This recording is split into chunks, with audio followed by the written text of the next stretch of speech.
Pelantikan dan pengambilan sumpah siswa Diktum Bintara Polri tahun anggaran 2023 dimulai. Rapor upacara pengambilan pendidikan, pelantikan dan pengambilan sumpah siswa Diktum Polri tahun anggaran 2023. Siap, dimulai.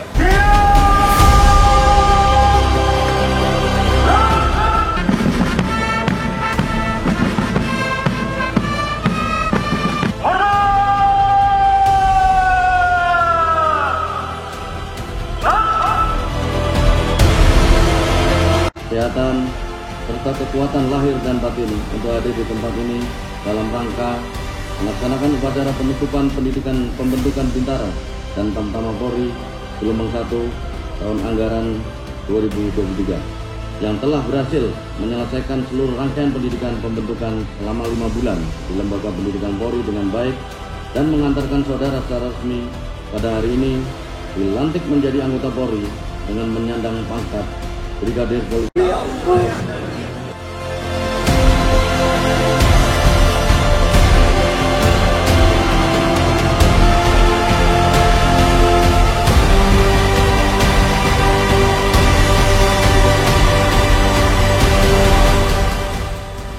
Pegang teguh dan amalkan nilai-nilai Tribrata dan Catur Prastia dalam setiap langkah pengabdian sebagai insan Bayangkara.